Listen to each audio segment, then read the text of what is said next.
I'll get caught Hi, in the everyone. infinite loop. Welcome to How to Stream Your Webinar. In stereo, multiple times over. Mhm. Excellent. All right. I hope that Oh, that and is. again, Yeah. for all of us panelists, we got to mute our extra. It's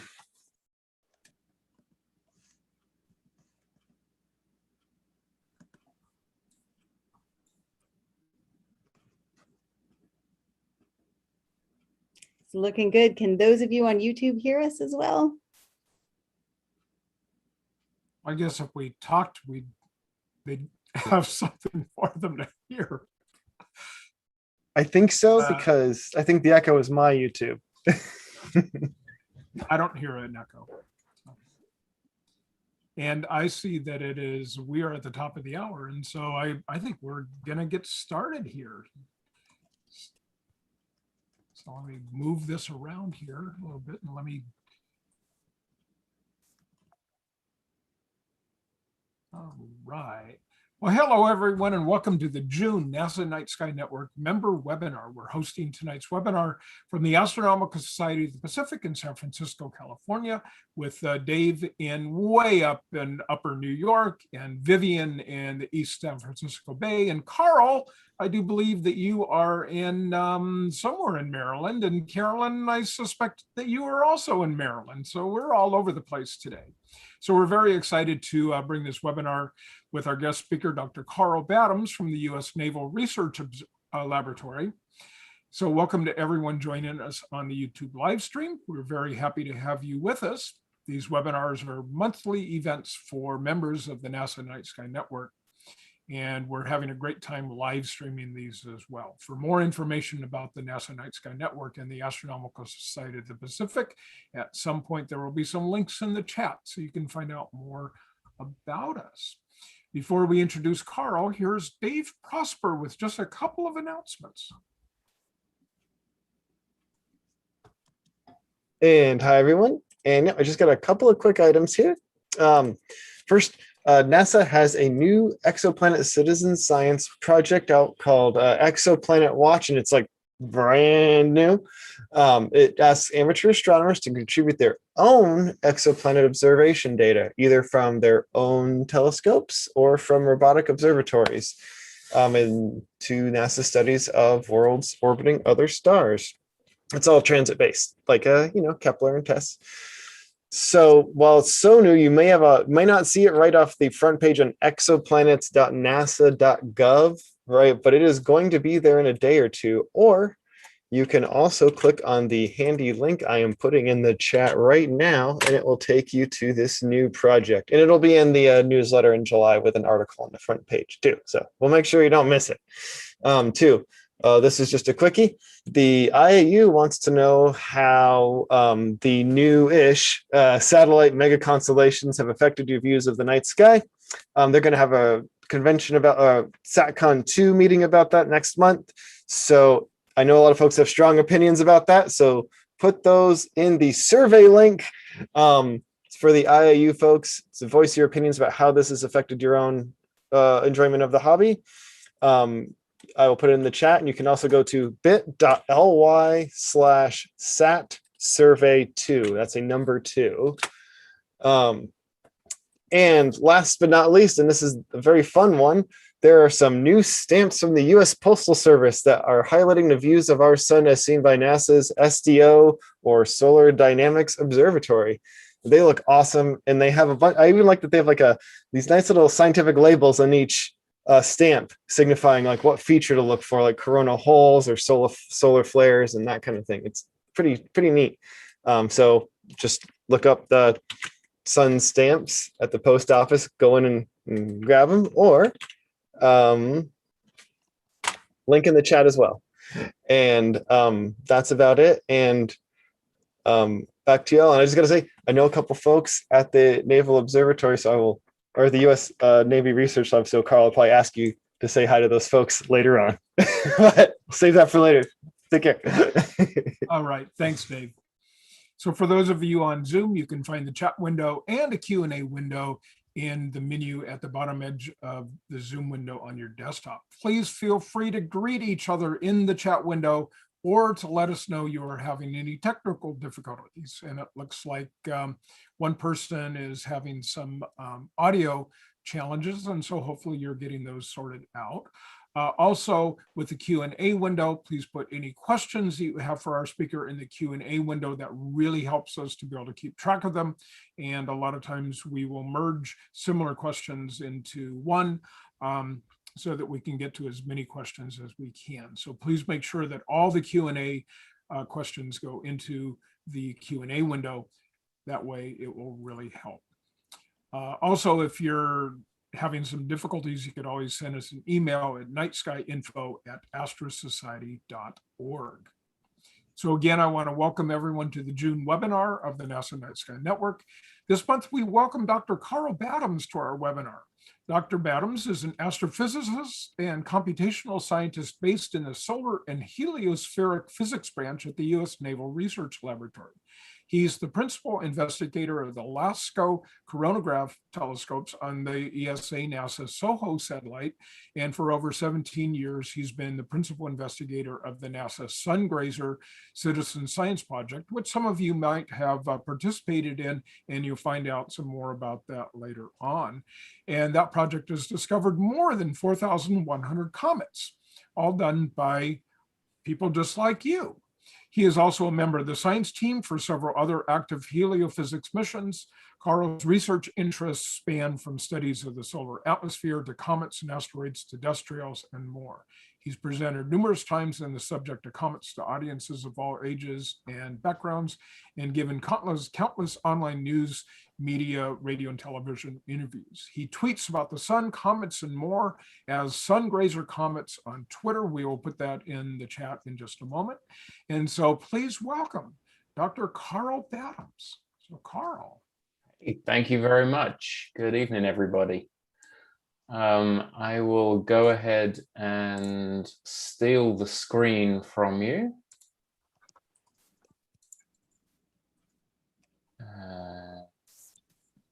Go. And are we good to go? We are good. All right, fantastic. Okay, so I appreciate you inviting me to talk this evening. So yeah, as Brian's intro said, I've been the PI of this project called the Sungrazer project for about 17 years now. And it's a project that allows absolutely anyone in the world to discover comets. But not just any comets, like we're not talking about ordinary comets. The comets that we discover through the program are really extraordinary comets. And in this talk, I'm going to kind of present to you exactly why these are such extreme and extraordinary comets, and why I refer to them in the presentation title as supersonic snowballs in hell. So before I get into those, I just want to take a moment. I think it's always good to have like a big picture to start with, and just kind of talk about comets in general. What are they? Why we study them? A lot of people, of course, may be familiar with this, but it's good just to run over it real quick. There's this popular model, I guess, of comets called the dirty snowball model that says that comets are really just a snowball in space with lots of rock and dirt attached to them. It's not really a great analogy for comets anymore. Like, they're a bit more complex than that, but it's still good enough in this sense, because comets are a mix of frozen water and gases that are kind of weakly bound together with dust and rocks. They're not like structurally super strong. They're not like asteroids that are really dense. So they're kind of weakly bound together. And I've heard them called, like a colleague of mine calls them celestial dinosaur bones. Like comets are the pristine remnants of the stuff that our solar system is made of. So when all of our planets and moons and the sun, when all of that was forming, chunks of stuff were left over and got kind of flung out into the cold recesses of the solar system, and those are the comets. And they're kind of the key building blocks for our solar system. So like when the solar system is being formed, you kind of go from atoms to molecule to small dust to bigger clumps, and then these bigger clumps stick together. Eventually you get to comets and asteroids kind of stick together, you get planets. It's kind of this, that's a very rough picture, but there's kind of this progression of things that have to be created for you to end up with a solar system. And if we want to understand fully how our solar system was formed, we need to understand how comets are formed, what their structure is like, how they came together, how they came to be. And of course, there's always the big question that people put out there, like, are comets the source of life itself? Did they deliver Earth its water? Did they bring the complex organics and amino acids to Earth that initiated life on our planet? We don't really have clear answers to these questions. Certainly comets delivered some water to Earth when Earth was very young. Did they deliver all of it? Probably not. We don't know how much. And again, with the complex organics and amino acids, the jury is still out. But this is generally why we care about comets and why we study them. And again, this next slide, I think most people are going to be fairly familiar, but for the context of my talk, it's helpful just to refresh in people's minds the basic features of a comet. I'm just going to go ahead and get my laser pointer right here. Okay, I got my laser pointer. So the classical image of a comet is this one you've got up here. You've got this long, this big, broad, fuzzy dust tail, and that's literally, as the name implies, it's a tail that's made of dust and chunks of ice, maybe pebbles, rocks. It's just material that has lifted away from the surface of the comet and is streaming behind it. Some comets, more active comets particularly, will sometimes have a second tail called this ion tail. It's ionized gas that streams away from the comet, always kind of points directly away from the sun. And that's caused by the solar wind, the outflow from the sun passing over the comet nucleus and an ionizing gas that then streams away from the comet nucleus. And then, of course, in the nucleus itself, every comet has a solid nucleus, a solid core.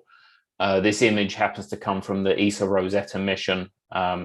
It's kind of a funky shaped nucleus. It turns out that comet nuclei tend more often than not to be kind of weird shaped. That's still under investigation why they tend to be a little bit weird, but certainly this one was no exception. But again, this is kind of the main body of the comet itself. This is that frozen solid lump of ices and gases and dust and rock. And then immediately surrounding that nucleus, we have what we call the coma, which is gases and very fine dust.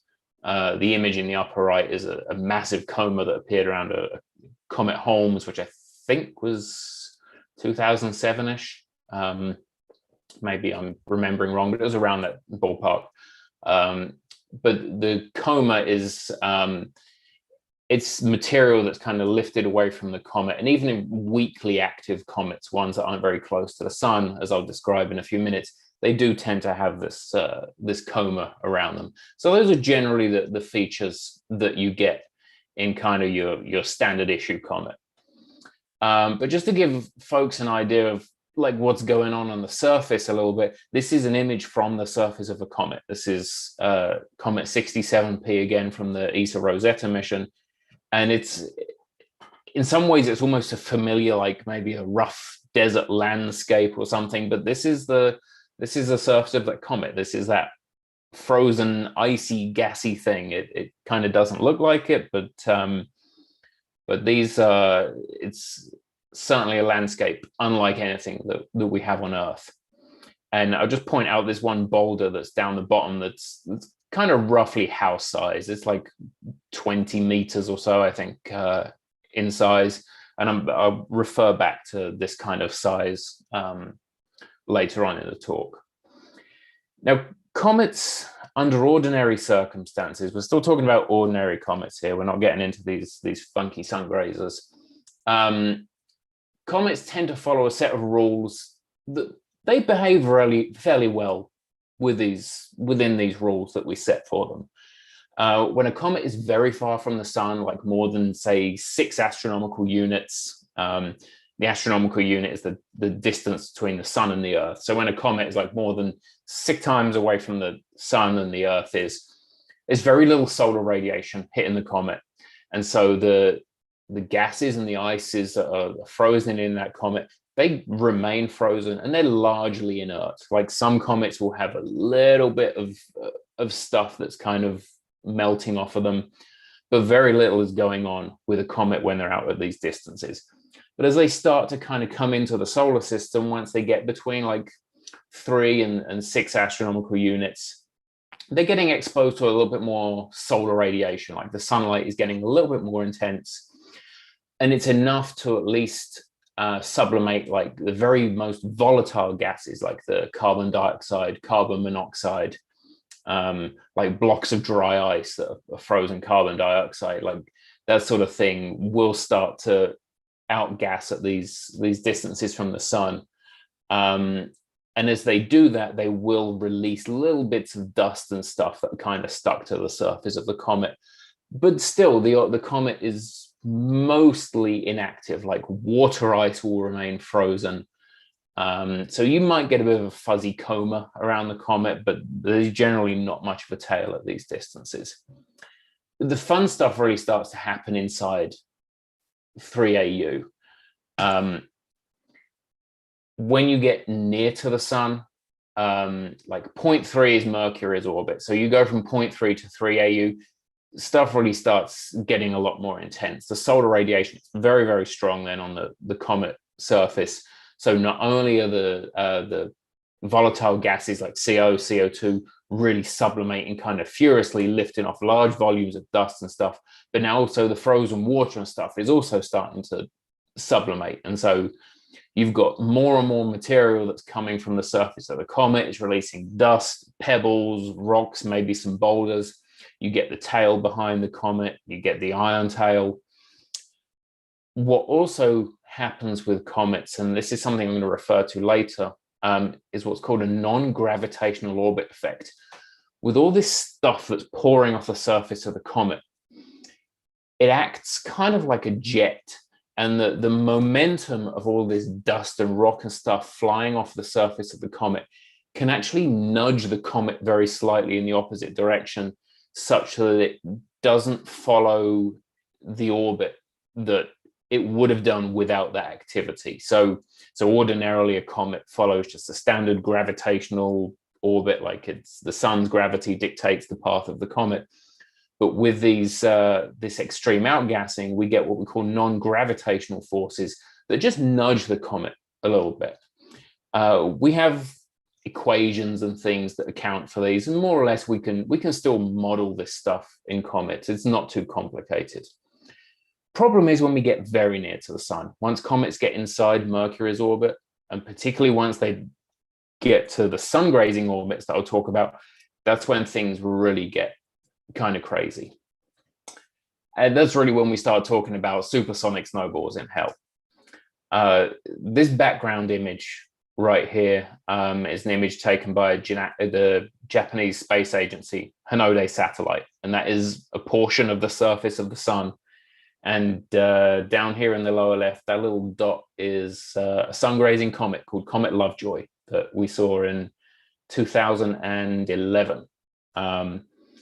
And this is really a remarkable image. It's like kind of David and Goliath kind of thing going on. You got this tiny little comet that flew right by this huge sun.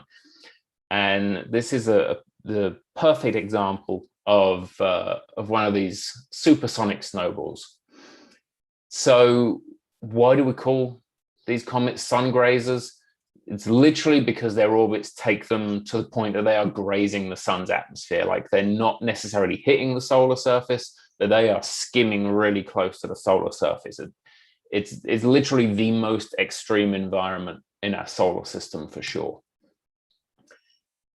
Because they're going so close to the sun and they're under that gravitational pull from the sun, Sungrazers can reach velocities approaching 600 kilometers per second. That's 0.2% of the speed of light. So if you think back to a couple of slides ago, that boulder that I was showing you on the surface of that comet, that was like a house-sized boulder.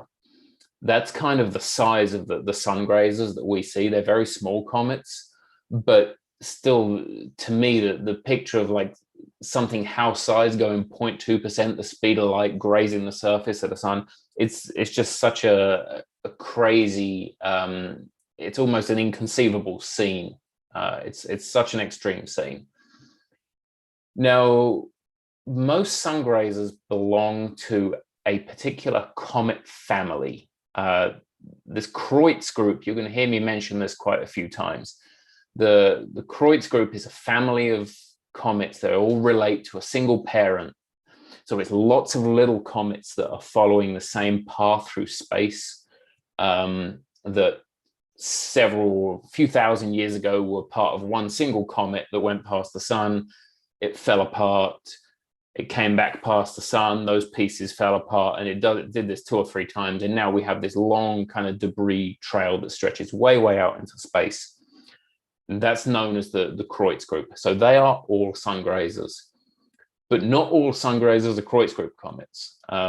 Many of the audience members may remember Comet Ison, which was all over the astronomical news in 2013. I'll be talking about Ison later in this talk, but Ison was a Sungrazer, but it was not a Kreutz group comet. But the final point I want to make about these supersonic snowballs is, unfortunately, because of that extreme environment they're going through, the overwhelming majority do not survive their passage past the sun. So it is kind of a fatal journey, but it's one in which we get to watch this pristine lump of the solar system getting completely deconstructed and atomized as it goes by the sun. Real quick, this slide. We knew that Sungrazers existed before the space age. Like, there have been several ground-based observations of Kreutz Sungrazers, so we knew that there were a few out there. But it was in 1979, some colleagues of mine at Naval Research Lab, Neil Shealy, Russ Howard, Don Michaels, and Marty Kuhlman, they had been analyzing some images from one of the very earliest chronograph telescopes. It was on an instrument called Solwind on a US Air Force satellite. And they saw this bright streak in their images, and their initial reaction was that something had gone wrong with the camera. They thought, oh, rats, that's the end of that. But no, it turned out that it was actually a Sungrazing comet, and they thought it was cool. But what a lot of people don't appreciate is that was actually kind of a milestone moment in modern space science, because that was the very first time that any solar system body had been discovered from space. We take it for granted now that asteroids get discovered by space telescopes and satellites find all these comets. This was the very first time any kind of solar system body had been discovered from space. So it was really sort of a watershed moment. They actually went on to, there's 9 comets that got discovered by that satellite, that instrument, until 1985. And then there was another satellite that followed on and found another 10 comets between 87 and 89. So by 1990, there were more or less 30 Kreutz group comets on record. And I mean, at the time, people thought, wow, like that's a big comet family to have 30 comets in there. Goodness, that's like a really big comet family. No one imagined there were that many out there. And then along came SOHO, and that really changed everything. So the bulk of my talk is going to be referring to SOHO. So real quick, it is the Solar and Heliospheric Observatory.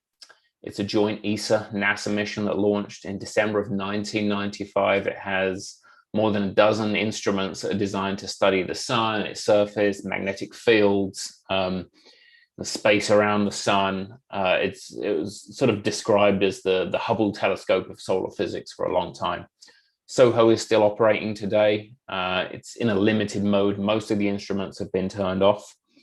Thankfully, the one that hasn't been turned off is the one that we discover all the comets in, which is the LASCO telescope, or telescopes, I should say. LASCO is a coronagraph telescope. And A coronagraph is it's a special type of telescope that uses a solid disk to block out direct sunlight so that the camera isn't blinded by the sun and instead can see the faint corona that surrounds the sun. So it's literally just like a solar eclipse on Earth during totality when the sun's corona reveals itself. We just make those and put them in space so that we can look at this 24/7. So we have two cameras that we view with, the C2 camera on the left here, C3 on the right. So C3 has a wider field of view, has about 30-degree field of view. C2 is, I think it's like a 6-degree field of view. That white circle in both represents the size of the sun. And because of the nature of this telescope, because we're blocking out the blinding sunlight, it allows us to see essentially the night sky that surrounds the sun. So we can see all of the stars that are out there. We see all of the solar outflows, the coronal mass ejections. We see planets that are going by the sun. And it turns out that we see a lot of comets. There are far more comets out there than anyone had any idea would be out there. And it's just a region of space that you cannot look at from Earth, because when you look at the sun, all you see is blue sky and sun. Once you block the sun, then you get these beautiful night skies. And because of the nature of these telescopes, SOHO has discovered 4,182 previously unknown comets, which is way more than half of all known comets just from this one satellite. So of course, I'm going to be showing you some pictures and some movies of some of the SOHO comets, but I just want to kind of ground everyone in a little bit of reality first, because you might be thinking, oh, great, like comets, like this is what comets look like. So I'm expecting to see lots of beautiful images like this.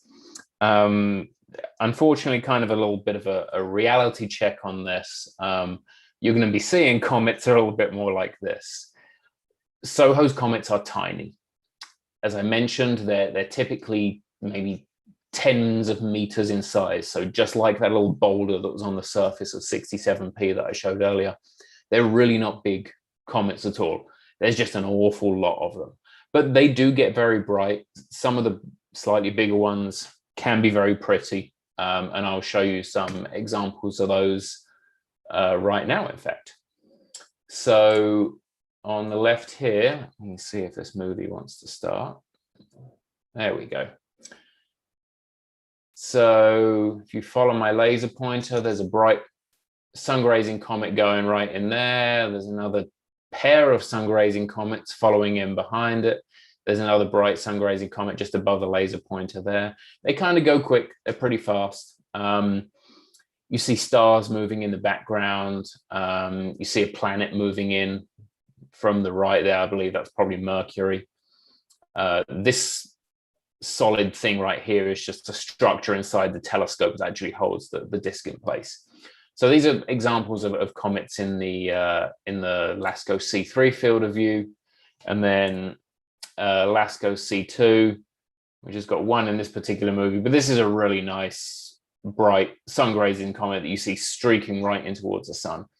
It looks like it's on an impact trajectory with the sun. None of these actually hit the sun. This is kind of the effect of seeing a three-dimensional system just in 2 dimensions. So the comet isn't hitting the sun. It would have curved around in front of the sun, but it got vaporized before it even got there. But the really cool thing, the thing that I think is one of the most amazing aspects of SOHO's 4,000 comet discoveries, is that nearly all of them have been discovered by citizen scientists, and that's through the Sungrazer project that I have been fortunate to run for several years now. Sungrazer, it's a citizen science project, enables anyone in the world to report and discover new comets, and essentially it's a matter of the participants downloading images from SOHO's website, searching the images for little faint dots that are moving, and then they report them to the project website. And then it's my job to kind of look through the reports and confirm, deny, catalog the comets, and then make the scientific measurements of the comets. So it's pretty straightforward in principle, but it's actually a very time consuming and sort of technically challenging in some ways to observe, to detect these comets. What I really love about this program, though, in particular, is some of the stories that come out of it. So Sebastian Honig, he was one of the earliest participants in the project. He was actually doing the project before when I was in undergraduate in school. So around 99, 2000, he was also a student, I believe, in Germany. And he was working with some other amateur astronomers, and they were looking through the SOHO data for these comets. He was one of the first people to do it. And that astronomy background stuck with him through his college education, through his PhD. And he's now a senior professor at the University of Southampton in England. And then kind of at the other end of the scale, the story from last year, which I think is awesome, is Rafał Biros. He's a Polish student. He's 12 years old, and last year became probably the youngest person ever to find a comet. His uncle introduced him to the Sungrazer program, and it took him about 5 months before he found his first comet. And he's found, I think, 3 comets now with the program. And I think it's just amazing that we have this program that's been running for so many years and we've had many teenagers that have grown up and gone into space related careers. Even one of my collaborators on papers, a couple of my collaborators on papers were teenagers on the project that are now PhD astronomers working in the field. So it's wonderful to me that the program can really inspire like that. I don't want to get too much into the statistics here, but we've found 4,182 comets as of May. So actually, it's probably closer to 4,200 now. It's more than 100 individuals from all over the world that have found these, overwhelmingly amateur astronomers. Nearly all of our comets are Kreutz group comets, these Sungrazers, so about 86% of them. The rest fall into a few other families of comets. But what's really cool here is that 3 families of comets, the Maya group, the Marsden group, and the Kraft group, were completely unknown to astronomy until people started finding comets in the SOHO images. So these comet families were discovered within the SOHO data as well. So again, the science return is really, really rich. And that's kind of what I want to talk about now is what kind of science we're getting out of these, because we've found 4,000 comets. We've seen a whole bunch of other comets. What can we learn from comets that are really close to the sun? And there's a huge amount that we can learn, and I'm going to hopefully, I've got plenty of time to get through these. Before I get into these science nuggets, a lot of the best science that we have has been enabled by our extended heliophysics fleet. So we're not just talking about the SOHO satellite anymore. In 2006, we launched the stereo satellite. So my group at NRL has an imaging suite, a bunch of telescopes on stereo. So those are returning some amazing images of comets and the solar atmosphere. So there's a lot of science that have come from that. NASA launched the Solar Dynamics Observatory, SDO, in 2010. SDO just looks at the solar atmosphere. It looks at the million-degree solar atmosphere in extreme ultraviolet light. And I certainly never imagined it would have anything to do with comets, because I really didn't see how a comet could possibly show up in the SDO data. And I was proved wonderfully wrong, as you'll see in a little bit. The new kid on the block is Parker Solar Probe, or PSP. Again, my group has a camera on PSP. It only launched a couple of years ago. The mission is still evolving, but we have seen several comets with the camera. What's really cool about PSP is it gets really insanely close to the sun, and it's actually the satellite is almost following a sun-grazing orbit. Like it's not that far from being a sungrazer itself. Just fortunately one that seems to be surviving the passage so far. But it's a really amazing mission that I encourage folks to check out what's going on with PSP. And then coming soon, we've got a camera on Solar Orbiter, ESA's mission that launched in 2020, but is still kind of in the commissioning phase. We haven't really started mission ops with that yet. And then we've got a couple of coronagraphs that will be launching around 2024, 25 timeframe. But again, these should be observing comets. Like we should see sungrazers with these. So even though these satellites are not at all designed for comet studies, we can still use them for comet studies. So let's talk a little bit about Comet Ison. I mentioned that one earlier before. This is a really great science story. As I've said, comets are active because of the sun. Like they have their tails and their coma because of the sunlight, the solar radiation hitting them. And they become increasingly active the closer they get to the sun, as you would expect. But we can study their activity as they're approaching the sun. We can study their activity, we can study their brightness, and just simply looking at the brightness of a comet, we can learn something about what it's doing. This plot here, I don't want to get too locked up in the details of it, but essentially the vertical scale is brightness, and the scale along the x-axis along the bottom is distance from the sun, and then the dashed line is like actually at the sun, and then to the right is further away from the sun. And this shows the brightness of Comet Ison with some different filters on our camera as it was approaching the sun. And we saw that as it was getting closer to the sun, it got brighter and brighter. It got really super bright a little ways before it reached its closest point to the sun. But then curiously, it started fading before the closest point to the sun. And that kind of had us scratching our heads for a minute until you realize, oh, well, the reason it's doing that is probably because it's in the process of being destroyed already. If it was going to survive, then it should peak in brightness right around when it's near the sun and then fade gradually. But because it had already peaked before getting close to the sun, we kind of knew straight away, oh, this thing was not going to survive. So here's a movie of Comet Ison in the LASCO cameras. And you'll see as it goes past the sun on its way out, it looks very different on the way out as when it came back in. And already now up here, it's just this faint, fuzzy, diffuse cloud. I'm guessing you're all kind of drawn, your attention is drawn to the coronal mass ejections that are popping off from the sun as well. It's a really beautiful image. None of those hit the comet. The comet did not set any of those off. But just take a look, like right here, the morphology, the shape of the comet before the sun and after the sun are very different. That again paints a picture that tells us something. And basically we can do dust modeling and sort of model the ages and the size of the pieces of dust that are coming from the comet.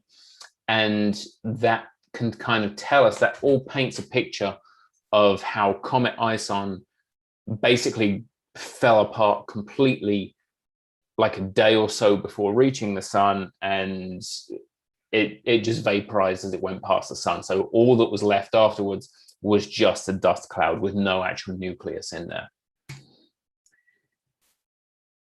So another process that happens with sungrazers quite frequently, again, because of this ridiculously extreme environment they're going through, is fragmentation.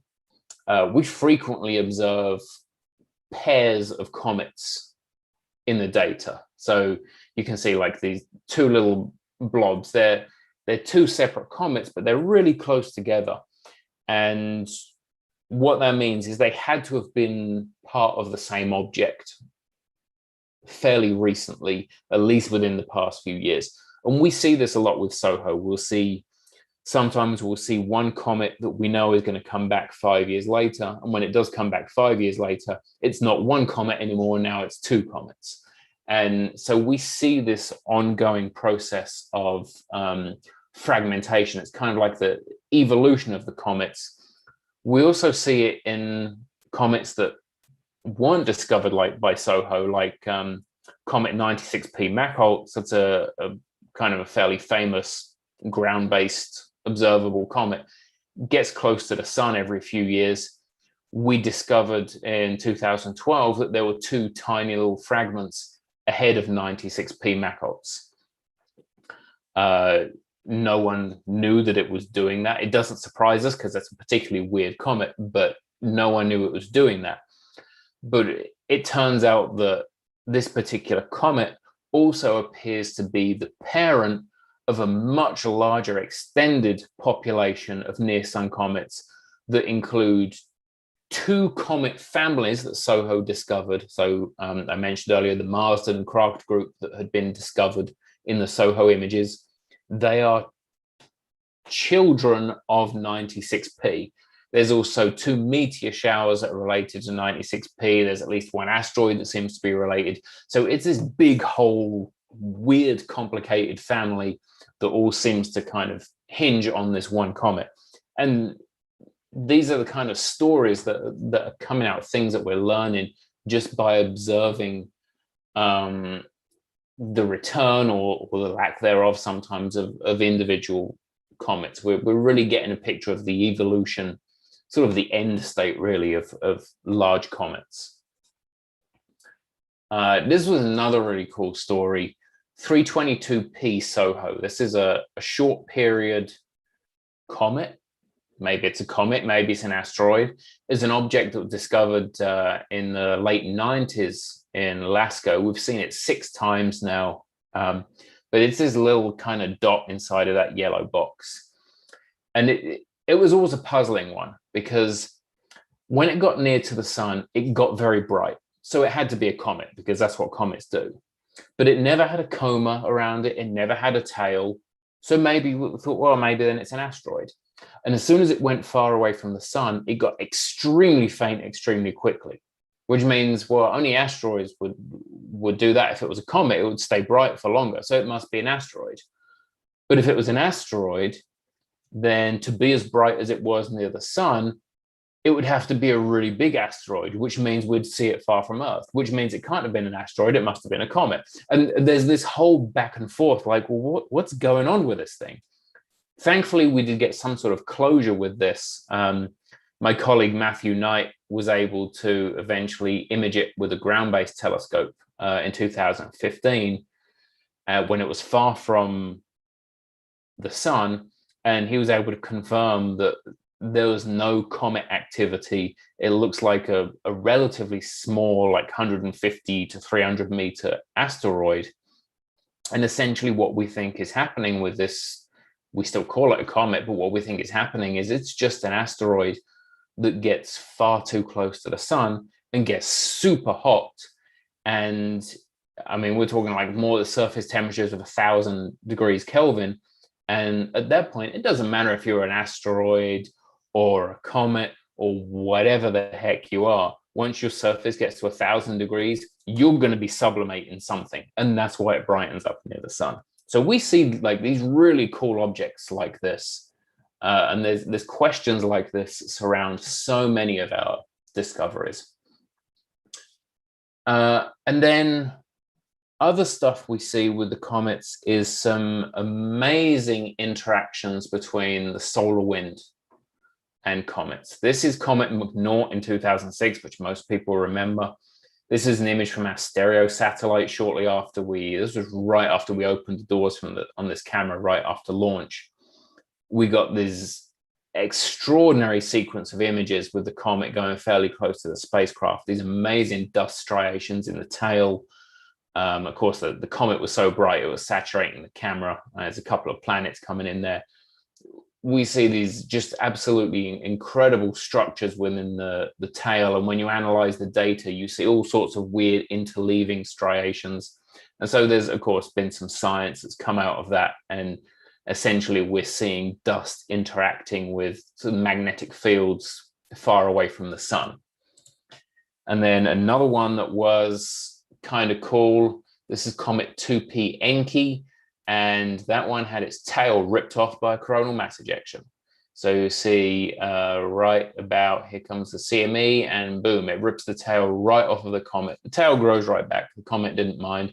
But this was one of the best images we've ever had of a comet interacting with the coronal mass ejection. And again, that gave us some science. And essentially what's going on is we're seeing how the solar wind is driving the tail dynamics in comets, the morphology of the tails. And that has applications for studying space weather, for studying the sun and heliophysics, and how does the sun affect like the Earth environment. Because you can essentially use these comets as near sun probes. Like they're telling us, kind of like a windsock on an airfield, they're telling us something about the conditions in space very close to the sun. Now, what we didn't ever anticipate, and this was the one that really surprised me, were comets in extreme ultraviolet light. The background image there is an image of the sun. It's an image of the sun's million-degree atmosphere. This is extreme ultraviolet light. And in 2011, my mind was blown when we actually detected a sun-grazing comet that LASCO had been watching. We actually saw it, excuse me, we actually saw it in the data getting completely vaporized as it flew into the solar atmosphere. We'd never seen anything like this before. It was an amazing observation, and there was a lot of science came out of it. The comet got to within about 60,000 miles of the solar surface. That's really close to something that's really intense. So I'm impressed that it got that far. We estimated about 10,000 tons of mass lost, and that's kind of equivalent to like a 10 to 50 meter diameter nucleus, which is more or less what we expect these comets to have. So to me, this was like, I thought, wow, this is like the pinnacle of comets going by the sun. To actually see this thing in extreme ultraviolet light, I never imagined we'd see anything better than that. But lo and behold, later that year, if you follow just above my laser pointer there, you see that little dusty thing flying in. These are images again from the Solar Dynamics Observatory, and that is Comet Lovejoy flying behind the sun. And again, these are just simply unprecedented images in comet studies, in solar physics, to see this object that is basically getting, what's happening here is the comet is getting vaporized. The dust that comprises the comet, all of the elements, the molecules that comprise the comet are getting atomized within seconds, maybe tens of seconds. They're getting literally stripped down to bare atoms. And then those atoms are sticking to magnetic fields that are coming out from the sun. So like all of these loops and stuff on the surface of the sun are magnetic loops. But there's also a whole lot more that you can't ordinarily see out there in space. But this comet went through and dumped a whole bunch of tracer particles all across these magnetic field lines, and they glowed for a little bit. And so we were able to look at that, and you can use it to validate models of solar magnetic fields. Guys looked at the electron densities around the sun, temperatures around the sun. Like it was an amazing amount of science that we were able to get just from watching a sungrazer go plunging through the solar atmosphere. So sungrazers really are extraordinary comets. That the extreme intensity of the environment that they go through, it really removes them from all ordinary considerations. So I mentioned at the beginning of the talk that we have like these set of rules that we apply to comets that work generally well. We toss that rule book right out the window when we talk about sungrazers. There we go. Okay. So in terms of chemistry, the chemistry that's going on is insane. I'm not going to get into the details of this, but basically comets obviously are a mix of all sorts of different molecules and stuff. We just have no concept of how a complex cometary composition would react in those near sun conditions. Like the processes that are going on are so extreme, like we can't even begin to model it. And it's not even like with a regular comet when you're talking about the frozen gases like CO, CO2, even water. When those are sublimating, okay, fine, you can model that, you can deal with it. But for a sungrazer, the entire exposed surface of the comet is vaporizing. It doesn't matter what the comet is made of. It could be made of iron, it could be made of quartz, it could be made of pure diamond. When they're that close to the sun, the entire surface is sublimating. And that is such an extreme environment. Like, we don't even know how to begin to process that from a modeling standpoint. They have these explosive outbursts. Comets are known to have outbursts from time to time that let off puffs of dust and water and stuff. Sungrazers do this on such an extreme scale. Comet Ison was a great example. Even though Ison was really a very small comet, a few days before it reached the sun, it was releasing almost as much water per second as the giant comet Hale-Bopp that we saw in 1997. Almost as much water as Hale-Bopp was releasing, Ison was releasing about 16,000 gallons per second of water for a time. And again, for a small comet body, that's just completely unsustainable. So that kind of led to the demise of that comet. But again, that's something that you really can only see in a sun-grazing comet, something that gets so close to the sun. And then finally, like in terms of the orbital mechanics, I mentioned earlier the non-gravitational forces, like the outgassing from a comet can nudge it off of its standard orbit. When it comes to sun-grazers, that happens on a ridiculous scale. Like the non-gravitational effects, the outgassing, it's literally a jet effect. I mean, the comets just completely disappear off of the planned trajectory, off of a gravitational trajectory when they get near the sun. It is such a crazy environment, such a crazy process that they're going through. So to wrap all this up, under ordinary circumstances, ordinary comets will react to sunlight in dramatic and sometimes slightly unpredictable, but largely predictable ways. Sun-grazing comets are going through the most extreme environment in our solar system. They encounter truly extraordinary conditions and behave in frustratingly extraordinary ways.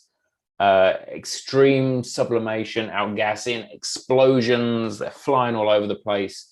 They really not only test our limits, they break our limits of understanding, but they still yield a huge amount of science for both comet studies and solar physics.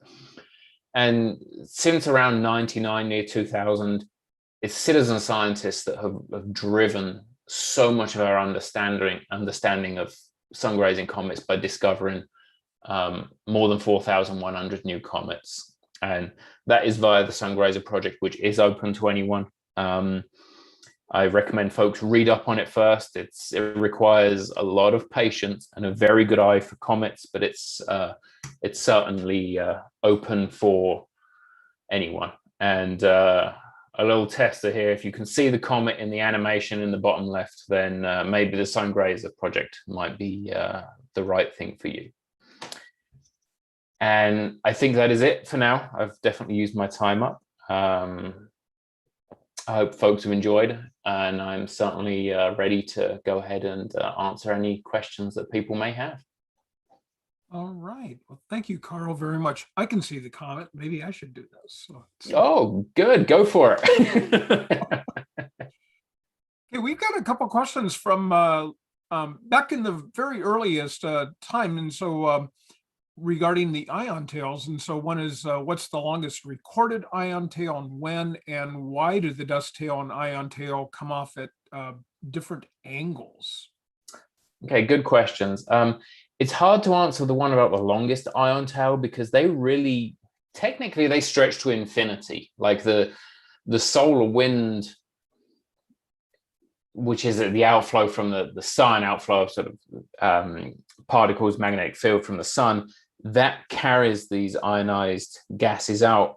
and that really goes out to the very edge of our solar system. So technically they are ion tails. They don't really have a set length, so you can't really answer that question as such.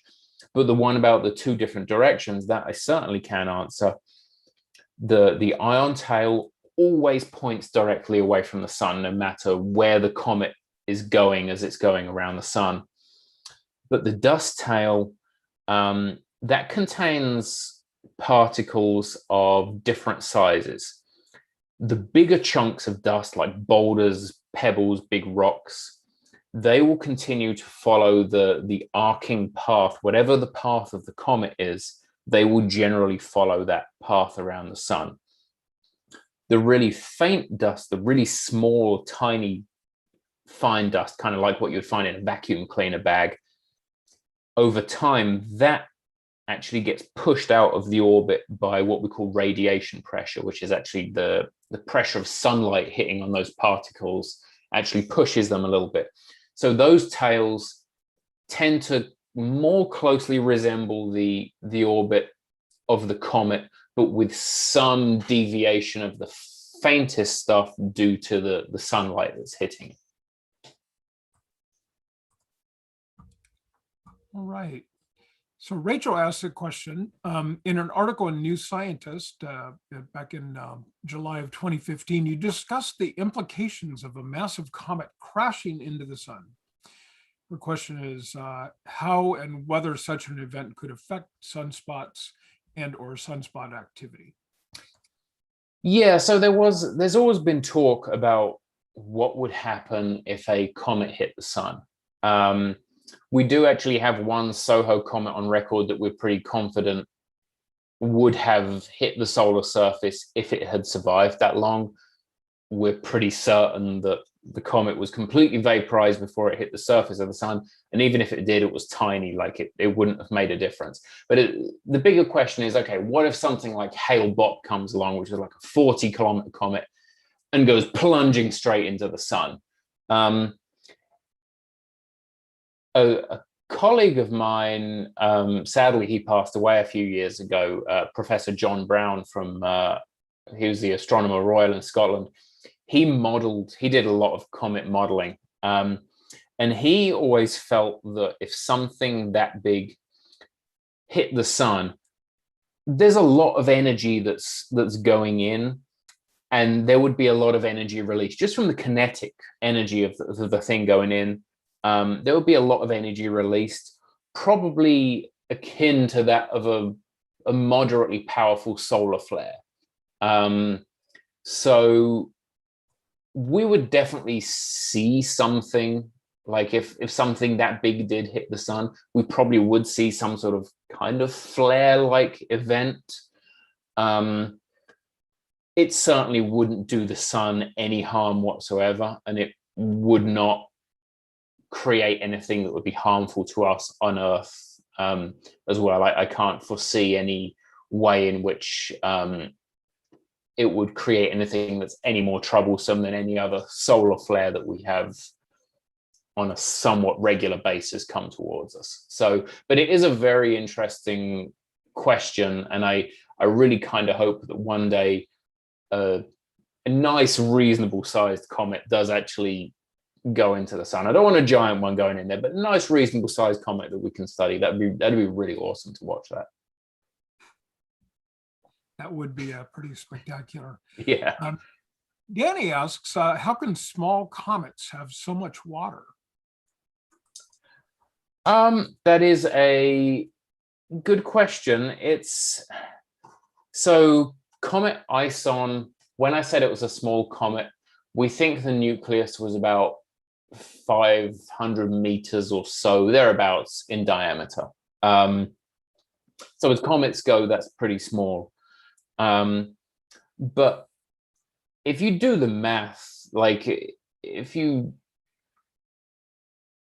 think of a sphere that's 500 meters in diameter, that's big. That is a really, really big object. And like the 16,000 gallons per second number that I quoted that Ison was releasing, 16,000 gallons is probably a fairly big swim. It's like an average, maybe a medium-sized swimming pool. But there's a lot of swimming pools that would fit inside a 500-meter sphere. And a lot of that stuff is locked up inside the comet. And you got to remember that with Comet Ison, what we think happened wasn't just a crumbling, it wasn't just a falling apart.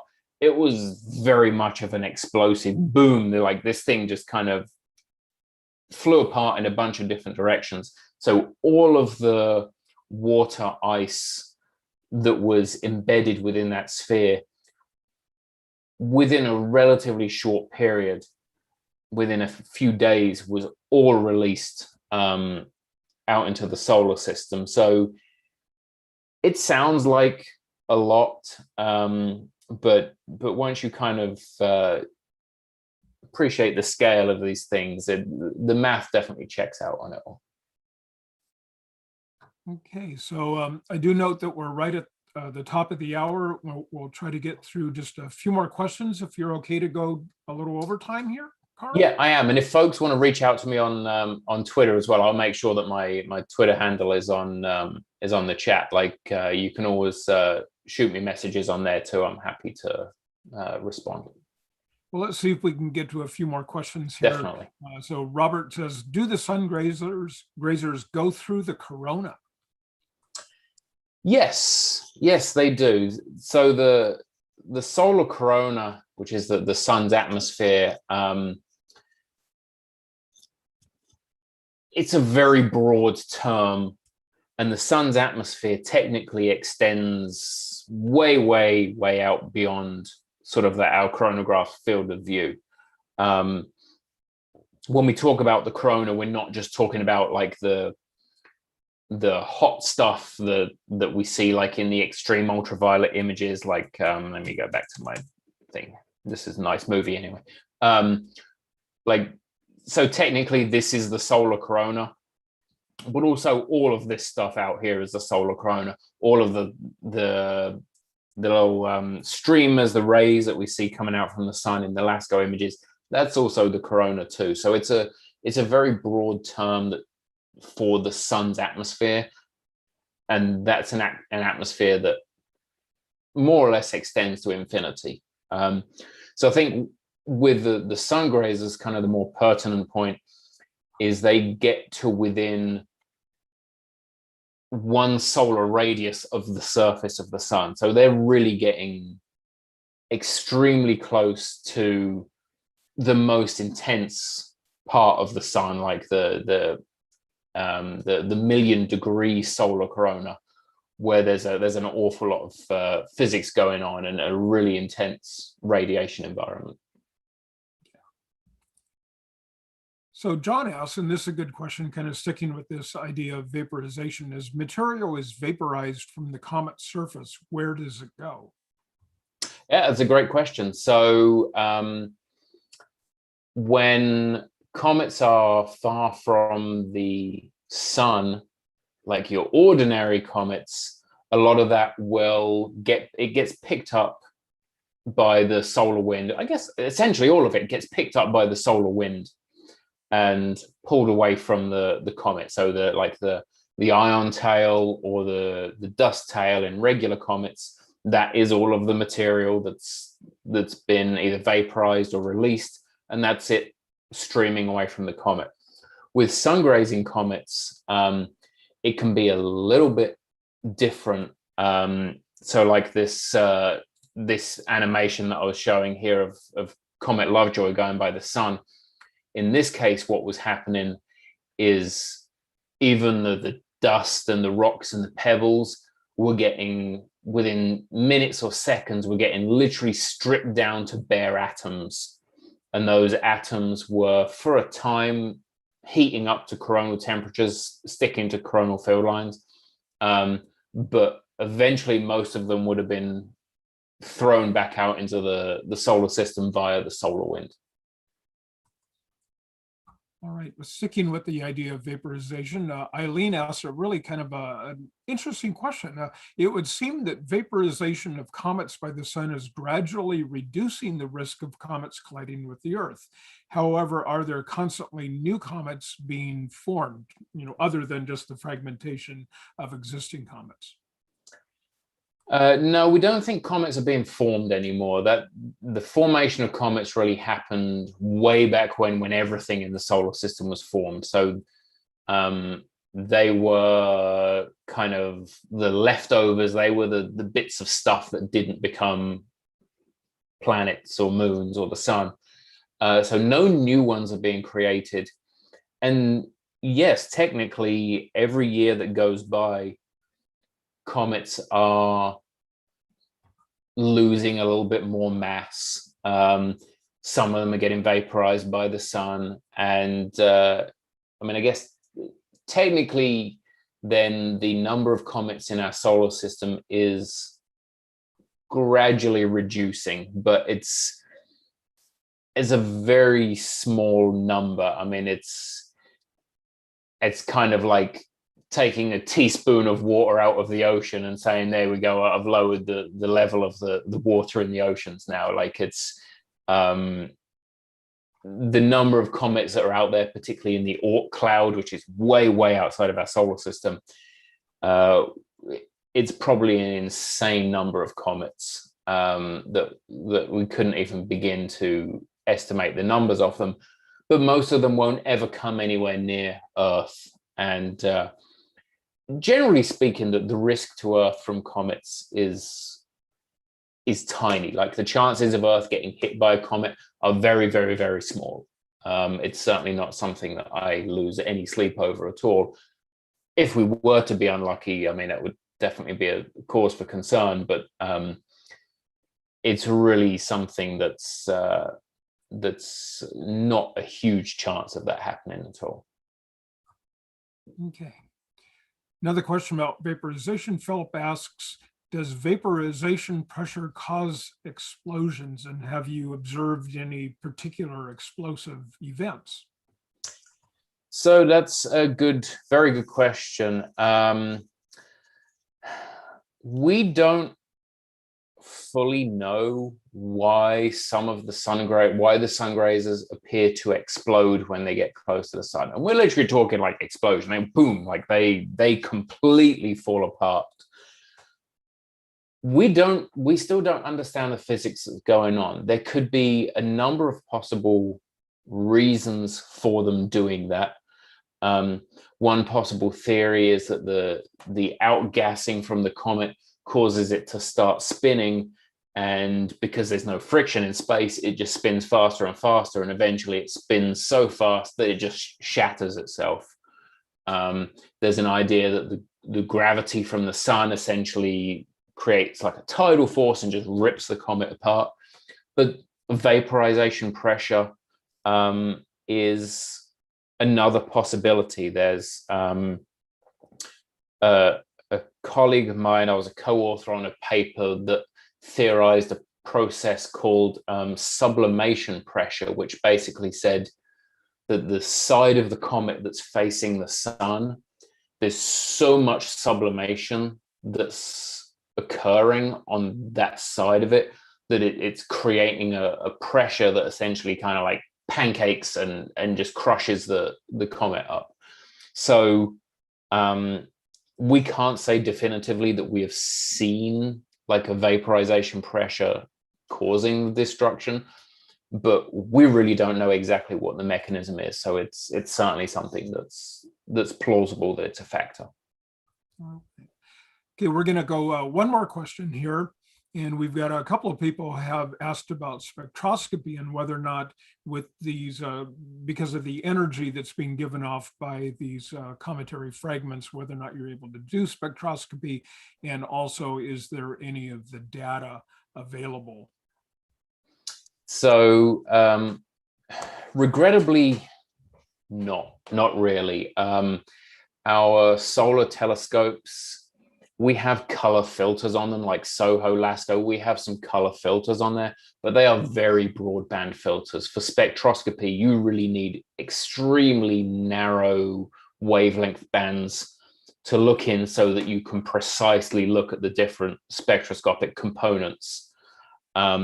We don't have any of that capability with our solar spacecraft, mainly because they're not designed to do that. Like, they're designed to study the sun. They're not there for us to study comets as much as I wish they were.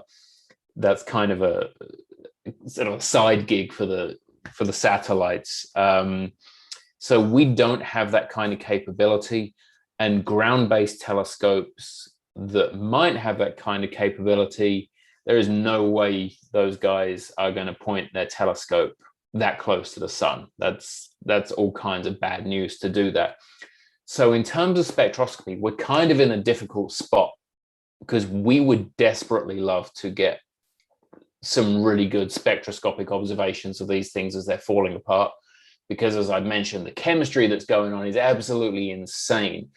And you've got an object that's being stripped down literally to its bare components. So to be able to look at the full spectrum of that would be absolute gold mine. But unfortunately, that is not on the cards anytime soon. All right. Well, thank you very much. I apologize to all the rest of the people that we weren't able to get to all of your questions. Lots of really great questions, so thank you so much. So that's all for tonight. Thank you, Karl, for joining us this evening, and thank you everyone for tuning in.